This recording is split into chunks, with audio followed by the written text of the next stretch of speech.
Good, happy Wednesday morning. I'm Riley King, and welcome to the Riley King Newscast right here on the Riley King Network. Let's get started. 7 arrested, 2 dead in Paris raids, officials say. French police executed early morning raids today targeting Abdelmahad Abadour, the suspect mastermind behind the Paris attacks, a French official confirmed. Evidence gathered since Friday's massacre suggested Abdom may be in Saint-Denis, a northern Paris suburb, according to the Paris prosecutor. 7 arrests were made in the course of the raids in Saint-Denis. 2 suspects are now dead, a woman who exploded a suicide vest, French sources say. No identities have been publicly released. 5 police officers were lightly wounded during the raids, according to French National Police, and a police dog was killed. Searches are still underway and heavy police presence remain in place, but a French government spokesperson confirms that the raids are now over. President Obama was briefed on the raids by his national security team and NSC official tells.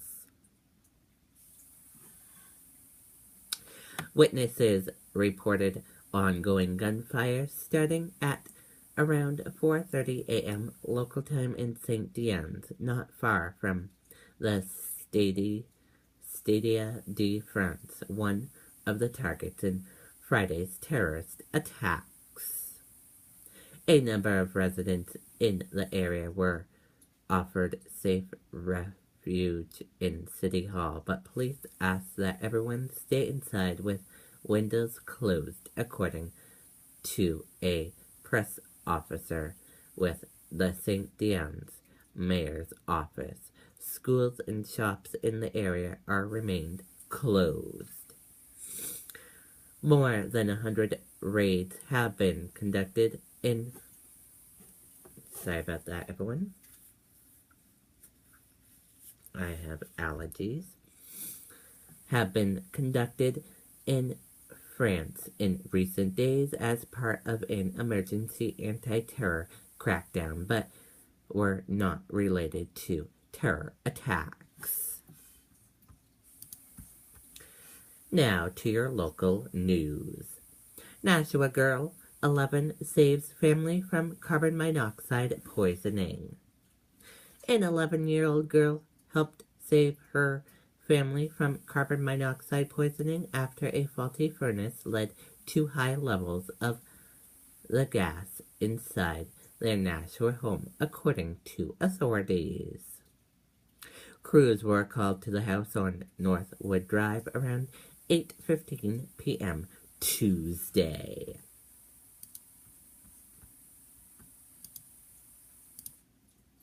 Driver suffers serious injuries in tractor-trailer crash.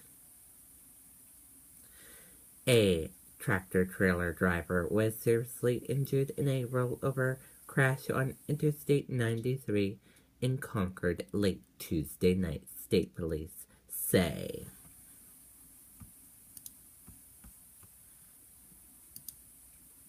Six displaced in Manchester fire. An early morning fire left 6 people displaced, Wednesday officials say.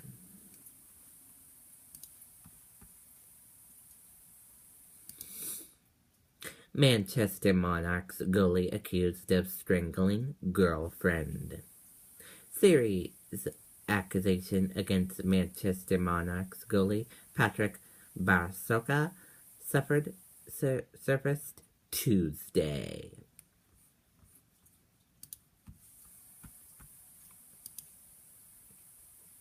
Mother of slain journalist criticized policies of not negotiating with terrorists. The mother of a New Hampshire journalist executed by ISIS testified before Congress late Tuesday afternoon.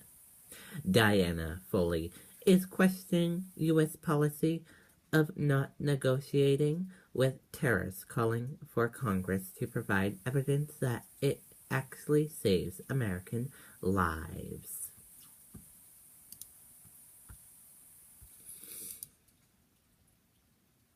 New images, details released in Allenstown cold case. Investigators have released new sketches and more information about a woman and 3 girls whose bodies were found in metal drums in Allenstown in 1985 and 2000. Driver uninjured after car goes through front of Londonderry building. Fire officials responded to O'Reilly Auto Parts on Tuesday afternoon after a car drove through the front of the building.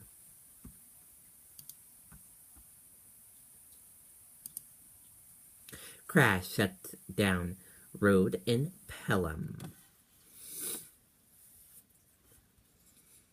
A single car crash shut down a road in Pelham on Tuesday night, according to officials.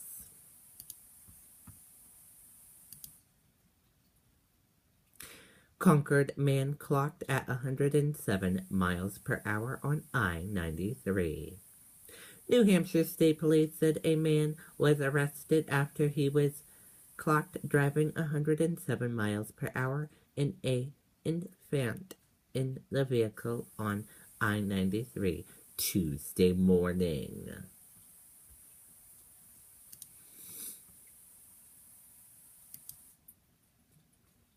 New Hampshire native killed in avalanche to be named to U.S. ski team posthumously.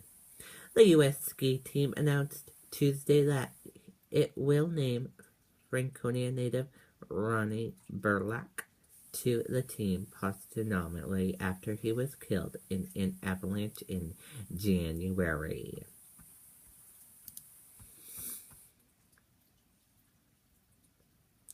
Judge considers motion for Nathaniel Kibbe defense. Defense attorney for a man accused of kidnapping a teenager and holding her captive for months fought to exclude evidence from his trailer Tuesday. Dartmouth says Black Lives Matter protests didn't lead to violence. A cell phone video showing Black Lives Matter protests marching into the Dartmouth College library and disputing students has gone viral, but the college said there were no complaints of physical violence. Trial begins for Enfield daycare owner charged in child's death. A trial is underway for a daycare owner charged in connection with the death of a 4-year-old girl in her care. Van Oders Conley differ with Hassan on Syrian refugees. 2 would-be Democrats, successors to Governor Maggie Hassan, are parting ways with her on questions of whether the federal government should stop admitting Syrian refugees to the country in wake of last Friday's terrorist attacks in Paris. And that is it for the Riley King Newscast right here on the Riley King Network. I hope you all have a great rest of your Wednesday. Goodbye, everyone.